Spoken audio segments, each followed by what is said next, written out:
Tiene la palabra el asambleísta Patricio Donoso. Muchas gracias, señora presidenta.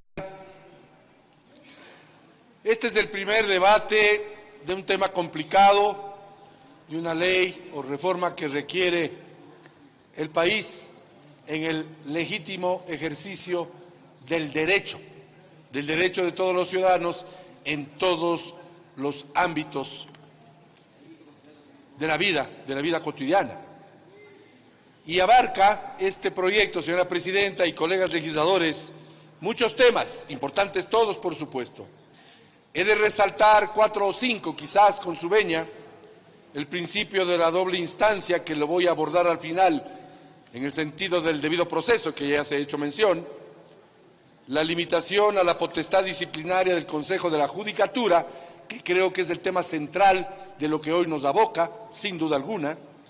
El patrocinio legal gratuito es otro tema sensible y, por supuesto, la repetición de lo pagado por el Estado.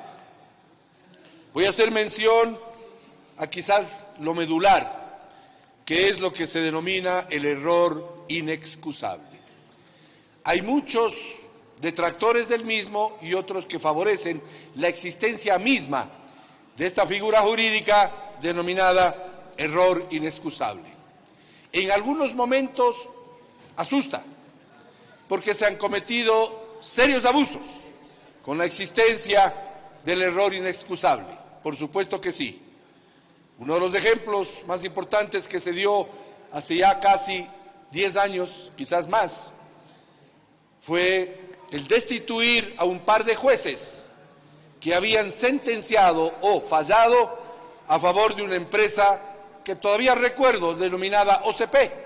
Ojo, no tengo nada que ver con aquella empresa, pero los 2 jueces, uno de ellos recuerdo claramente de apellido Kim, fue destituido inmediatamente porque falló a favor de una empresa que evidentemente tenía razón a decir de expertos en la materia. El propio coronel César Carrión sufrió, o los abogados que le determinaron o dictaminaron en su sentencia como inocente, este problema serio de la existencia del error inexcusable. Pero por supuesto también existe la otra teoría, aquella que hace referencia a que debe existir esta figura, por aquello de la indefensión que el ciudadano podría tener cuando jueces abusivos precisamente abusen de aquellos ciudadanos. Y la indefensión es uno de los actos más canallescos que existe en una sociedad. Y por supuesto que los jueces no son angelitos todos, más bien hay muchos que no lo son. Y ahí sí debe actuarse en consecuencia. Por tanto, la Comisión de Justicia ha hecho bien en revisar los números que la presidenta Marcela Guiñaga nos dio, por ejemplo, con respecto a esto del error inexcusable, y solo menciono las últimas 3 cifras de los últimos 3 años, los años 2015, 16 y 17. En el 2015 nos decía la presidenta de la Comisión de Justicia, el 1.2% de los jueces estuvieron inmersos en esto que estamos hablando. Bajó sustancialmente en el 2016, el 0.6%, y curiosamente el año anterior, en el 2017, apenas el 0.2%. Esto significa que está disminuyéndose, por supuesto, pero no es aceptable que se den esos abusos contra jueces que son absolutamente probos. Acepto que es un tema complicado, señora presidenta de la comisión y miembros de aquella comisión. Nos hablaban de que en otros países se llaman ignorancia inexcusable o ignorancia supina, enciclopédica diría alguien, notoria ineptitud. Es decir, se le puede poner el nombre que se quiera, pero por supuesto está de por medio el abuso que se hace contra aquel juez que sí falló, desobedeciendo las órdenes de arriba, o aquel juez que sometió al ciudadano a lo que se llama la indefensión. Equivocación culposa también se decía, que es el hecho de que no se puede escudar un juez en la garantía de la independencia al emitir una sentencia. equivocación culposa, pero eso ya es delito. Ahí no existe aquella dualidad de suponer que el juez actuó mal, sino que se tiene certeza por aquello de la equivocación culposa, que de suyo ya sería un delito. Como es primer debate, dejo el tema para pasar a los restantes tres que había manifestado.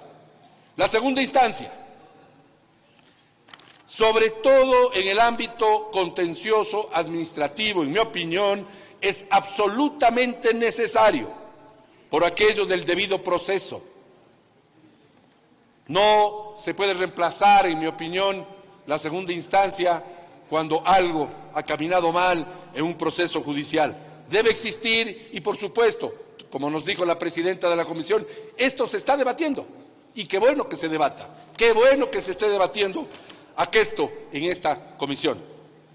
También se está debatiendo, nos decía la presidenta de la comisión, el eliminar la prohibición de ejercer la profesión abogadil a los servidores públicos. Es importante que se dé ese debate. Nosotros, los legisladores, no podemos ejercer ninguna acción, ninguna profesión en el momento o en el periodo para el cual hemos sido elegidos, salvo la docencia. Eso también tiene que equipararse con aquello que ya se mencionó, o por lo menos debatirse con aquello que se mencionó inherente a otras profesiones. Médicos que siendo servidores públicos también hacen uso legítimo, en mi opinión, de su profesión para la cual el pueblo ecuatoriano los ha preparado, en casi todos los casos, por supuesto. Otro tema es aquel referente a la elección igualitaria del presidente subrogante de la Corte Nacional de Justicia, otrora llamada Corte de Justicia, en un mismo proceso, tanto el presidente cuando el presidente subrogante. Hallo mucha lógica en esta propuesta, hallo mucha lógica para que, claro, la importancia de subrogar a aquel presidente titular que por alguna razón se ausente incluso definitivamente, más aún temporalmente. Culminaré hablando de las inhabilidades, y una de ellas la inherente al juez sentenciado. Yo propongo a la comisión que analice muy bien que aquellas inhabilidades sean draconianas, de ser posible, sean fuertes y duras, porque si a alguien no se le puede permitir el desvío de la ética al ejercer una profesión, la médica por supuesto, es la profesión de abogado, porque está en juego, esta segunda me refiero, el debido proceso, la equidad, la justicia, que es clave en una sociedad organizada. Concluyo diciendo, señora presidenta y colegas legisladores, que la ignorancia supina debe ser demostrada con mayor eficiencia o catalogamiento con respecto al ágil despacho de las causas,